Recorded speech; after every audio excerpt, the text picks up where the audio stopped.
Praise the Lord. Good morning. మన ప్రభు అయిన యేసుక్రీస్తు పరిశుద్ధ నామంలో యేసుతో అనుదినము అని ఈ పరిచర్య ద్వారా ప్రతిదినము దేవుని యొక్క వాక్యమును వింటున్న మీ అందరికీ నా హృదయపూర్వకమైన వందనములు. నా ప్రియ సహోదరి సహోదరుడా, చిన్న ప్రార్థన చేసుకుందామండి. తలలు వంచినట్లయితే.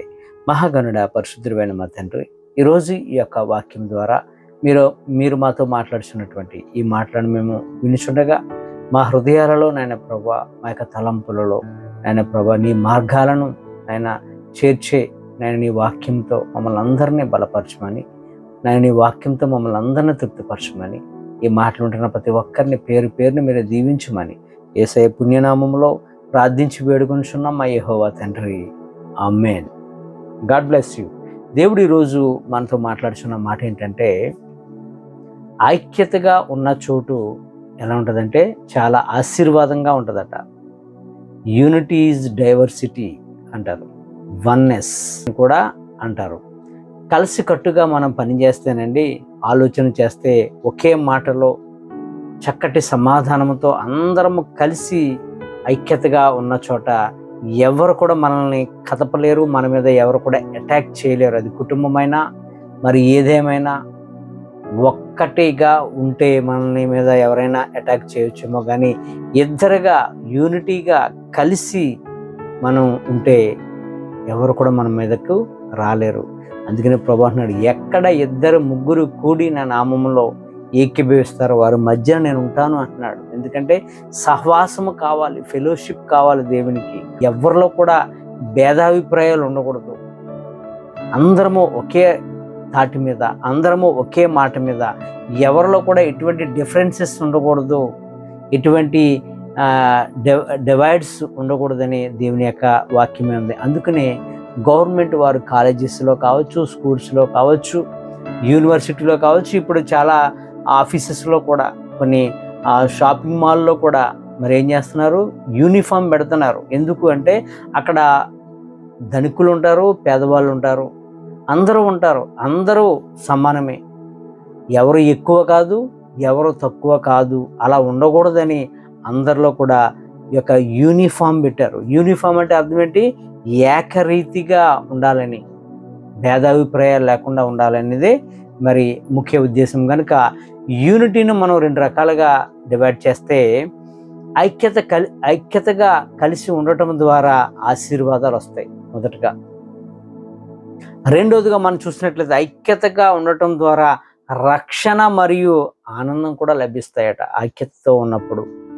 ఈ ఐక్యతలో మరి ముఖ్యంగా 3 విషయాలు మనం ధ్యానిస్తే, మొదటగా దేవునితో ఐక్యత. దేవునితో ఐక్యత కలిగి ఉండటం ద్వారా వచ్చే మనకి మేలు ఏంటంటే, మరి ముఖ్యంగా దేవుని యొక్క రక్షణ మనకు అనుగ్రహిస్తాడు, ఆయన యొక్క ఆశీర్వాదం ఇస్తాడు.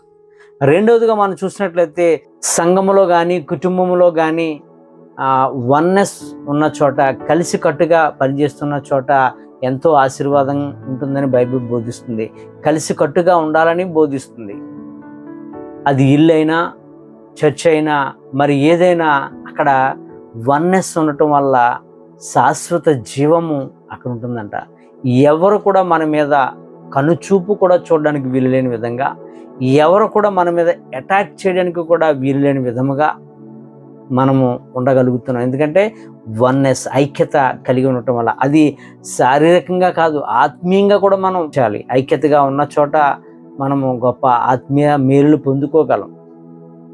మూడవదిగా మనం చూసినట్లయితే, మనం ఒకరినొకరు ఐక్యత కలిగి జీవించాలి.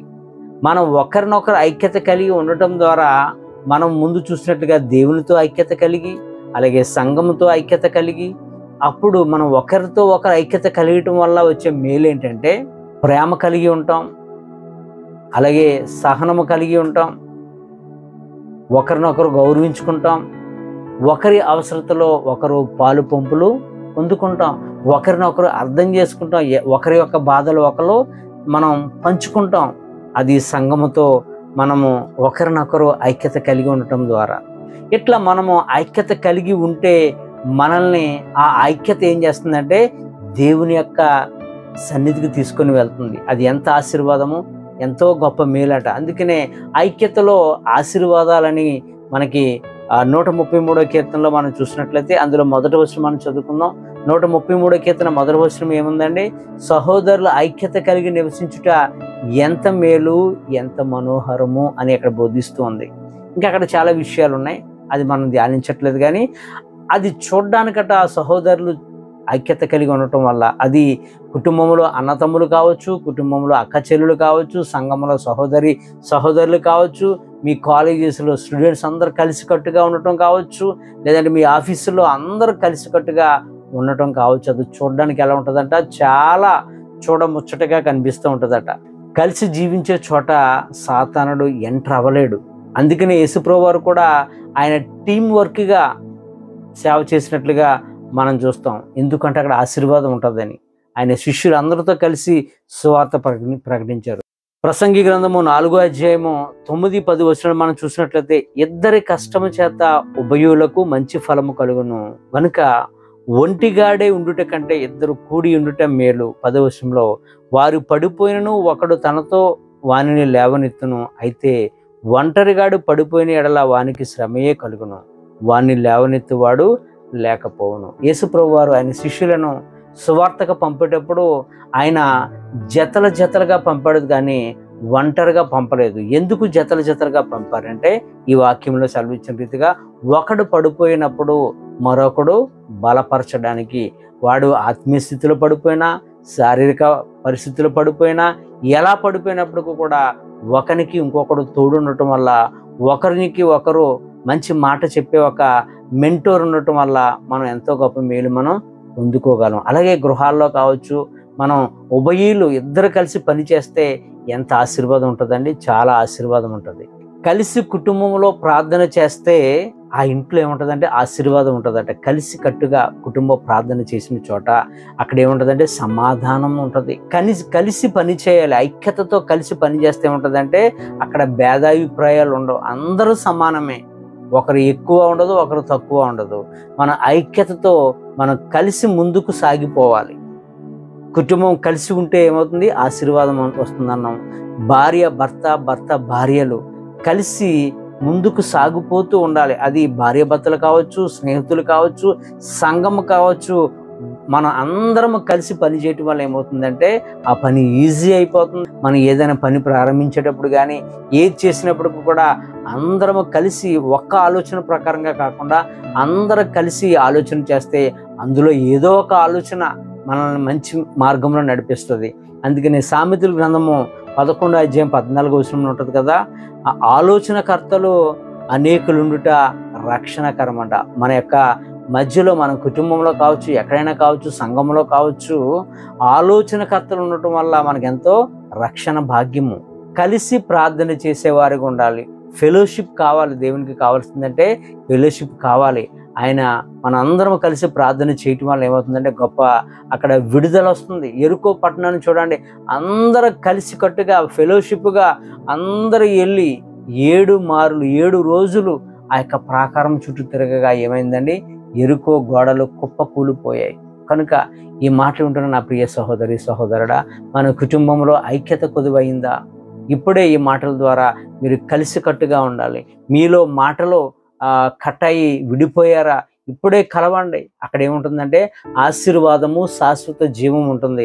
మనము అన్నదమ్ములమై ఉండి, అక్క చెల్లెలమై ఉండి, సంఘ సహోదరులమై ఉండి మనం ఒకరినొకరు పలకరించుకోకపోవటం వల్ల, ఒకరినొకరు మనం గౌరవించుకోకపోవటం వల్ల ఏమవుతుందంటే మనం ఆశీర్వాదమును, శాశ్వత జీవమును పోగొట్టుకుంటున్నామనే సత్యాన్ని మర్చిపోవద్దు. కనుక మనకు ఆశీర్వాదం కావాలి, శాశ్వత జీవం కావాలి. కనుక మనము ఐక్యతతో ఒకరినొకరు లోబడి జీవిద్దాం, ఒకరినొకరు ప్రేమిద్దాం.